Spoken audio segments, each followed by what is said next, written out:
Hello everybody, Ben Smith here with eTrends Tax and Accounting. It is the 26th of March 2020, and this is your coronavirus update.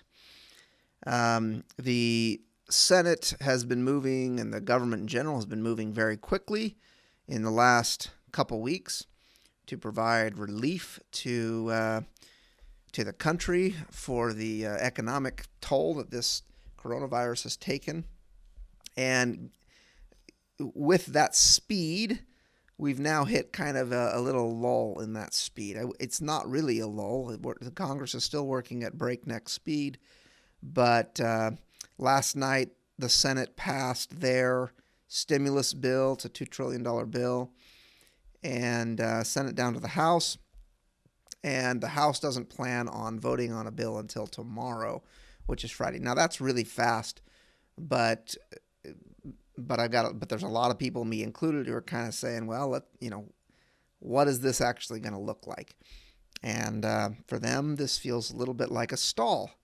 So until a bill passes both the House and the Senate and is sent over to the president to sign, we just don't know all of the fine details, but we're starting to get a pretty good outline of what this bill contains, and you can, look at my prior videos from yesterday for some of that summary.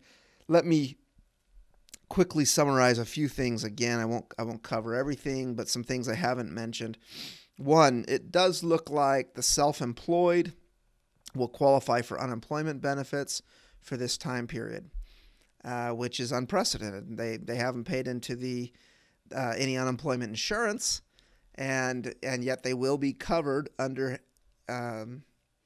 unemployment benefits. So that looks like it will be in the final bill. Again, we don't know all the details. We don't know how long that's going to last, if it'll look exactly like unemployment insurance for everybody else. We don't have all the fine details yet. When the House and Senate get on the same page and get a bill passed together, then we'll know. But it does look like that will be there. Small business interruption loans. I've talked about that a little bit. These are loans up to $10 million. They could be forgiven if businesses meet certain criteria.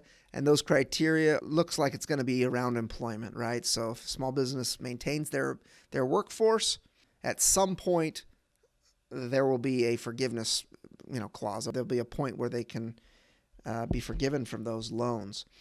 You're going to be able to take money out of your IRAs penalty-free, and also any gains on those IRAs, if there's any gain left, would be taxed over a 3-year period. So you wouldn't take the hit all at once, and of course no penalties. That's a good benefit. No RMDs for 2020. That's required minimum distributions from qualified plans. Looks like they're going to move charitable deductions to above the line, meaning it'll become not an itemized deduction, but probably only to a small amount. The Senate bill, I think the Senate bill called for $300, so not a ton, but a little bit. Oh, payroll tax credit for employers. This is one I haven't talked about.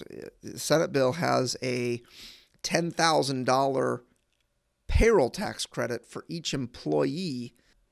We'll see how that looks in the House bill, but basically a big pile of money sitting there for employers. That's not a loan that can be forgiven, or it's not a reimbursement for sick leave.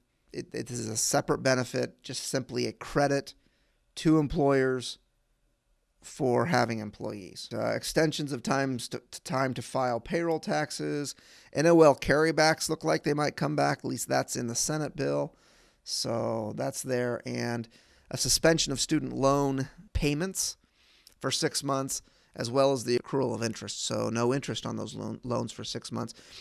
And it might be, I guess I haven't dug deep enough on that. I'm not sure if we're going to have to apply for that or not. Again, we don't have the final bill, so we don't know quite yet, but I'm not exactly sure what the Senate bill says about application for that program. In any case, you can't go out and grab any of these benefits today because the bill hasn't passed. The House still has to do their job. The president has to sign it. It looks like the House will vote tomorrow. It looks like the president will probably sign next week on Monday or so. So next week, early next week, I will have more specific details, and we'll start going on this stuff. Of course, if you need help, more than happy to help you. Give me a call. Thanks.